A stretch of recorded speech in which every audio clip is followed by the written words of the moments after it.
Oh shoot, hopefully that didn't, the water dripped and... never mind.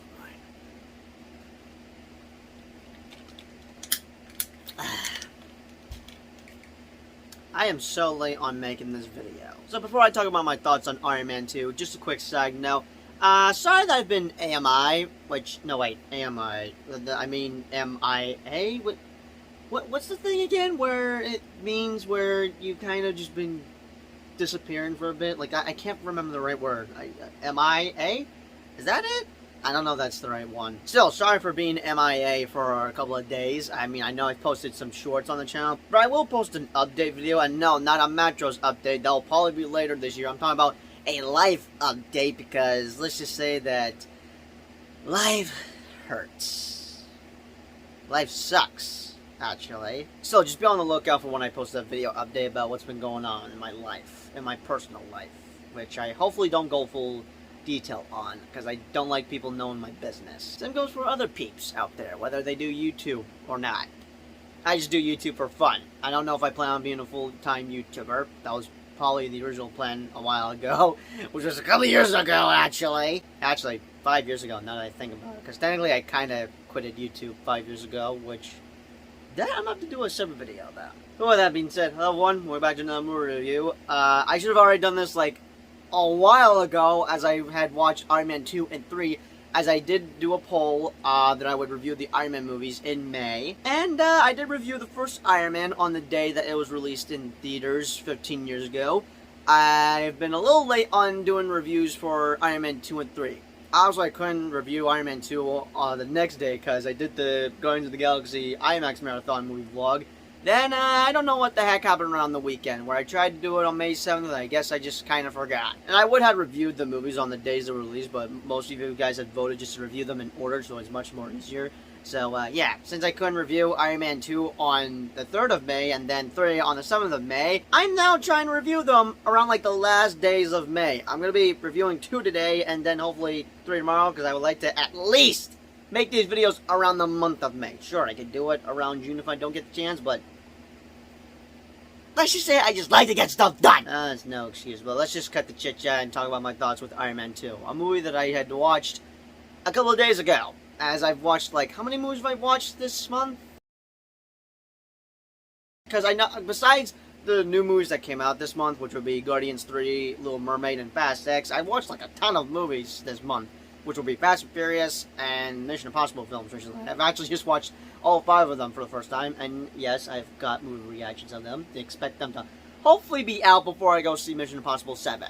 And just like last time, of course, I've taken notes on not only Iron Man 2, but also on Iron Man 3. So yeah, as much as I love the Iron Man films, I hate to admit this, Iron Man 2 is kind of my least favorite in the trilogy. To be honest, Iron Man 2 and 3 are not as good as Iron Man 1. But I do have a soft spot for both films, just Iron Man 2 was a bit of a step down from the first one. Honestly, I thought I had adored Iron Man 2, but rewatching it, I could see why people consider it a mess of a movie, which something tells me there's a reason why this movie's kind of a bit of a mess, because apparently 15 years ago there was a thing called a writer's strike, so I guess the Marvel Studios was in rush on trying to get this movie done. They couldn't do rewrites or whatever. I'm assuming that's the case. All I know is that there was apparently a writer's strike 15 years ago, and we currently have one right now, which concerns me because pausing production on not only Marvel projects but other projects, Ryan Reynolds can't improvise like he always does in his Deadpool films, because it's apparently illegal in the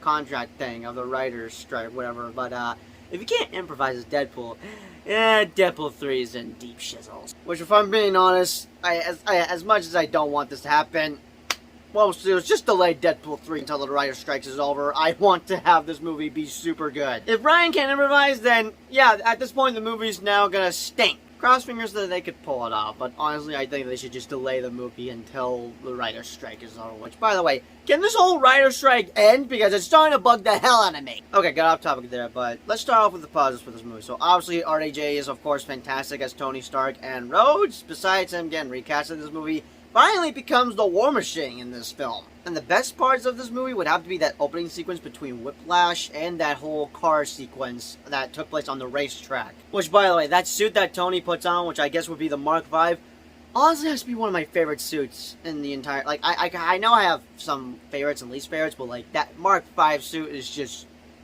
I don't know what's so good about that suit. Why couldn't he had wear that throughout the entire movie? Like, he only got to wear that for one scene, for one awesome action sequence. But honestly, that probably should have been his suit throughout the entire movie, because I really, really love that suit. Another favorite scene of mine would be Tony versus Rhodey in both Iron Man suits, as I guess Tony's in his Mark III, Mark IV, Mark VI suit, while Rhodey is in his Mark II suit. And then, of course, the final battle, which is something I dug, where both Iron Man and War Machine just both kicked ass as they had to take down every single Hammerhead droid?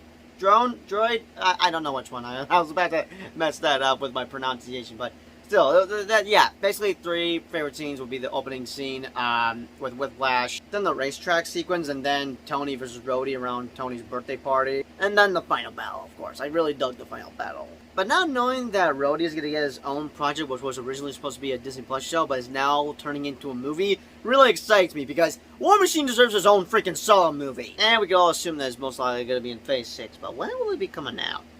That's what I like to know, because right now, I would like to know when his Armor War is going to be coming out, because I'm going to be there opening night. Hell, I might as well dress up as Iron Man. Or, in fact, I might as well just dress up as War Machine. As for the negatives, Whiplash isn't as much of a good villain as the last villain from Iron Man, which would be Obadiah Stane. But he's not as worse as Aldrich Killian, that is the main villain for Iron Man 3.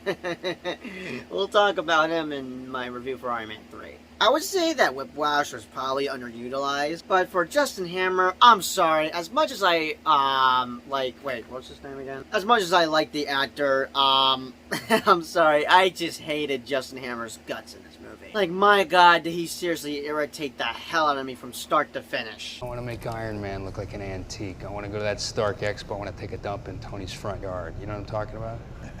I can do that.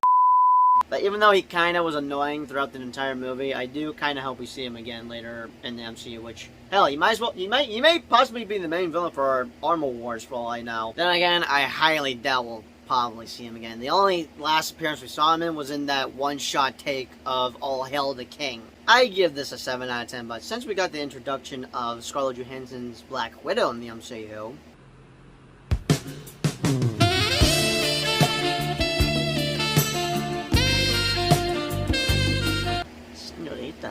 it's gonna be an 8 out of 10 for me. Also, it still blows my mind knowing the fact that Peter Parker was actually there during the final battle sequence for Iron Man 2. And in case you don't know, which you all probably know this, that little kid that had that Iron Man helmet, that was Peter Parker! Yeah, he was at Stark Expo as a little kid with, who did he went with? Was his parents? Or his Aunt May? Or Uncle Ben? Which is still unconfirmed if Uncle Ben even exists in the goddamn MCU. Oh my god. I just realized tomorrow is Green Goblin Day, because it's the end of May. Sorry, too soon? Still, it's crazy to know that Peter Parker was... Wait a sec. There's Peter Parker again?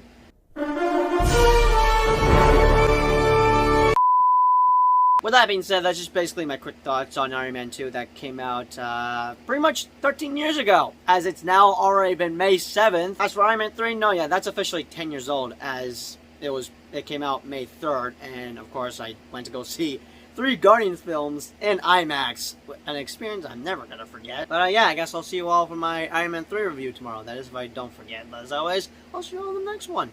Peace out.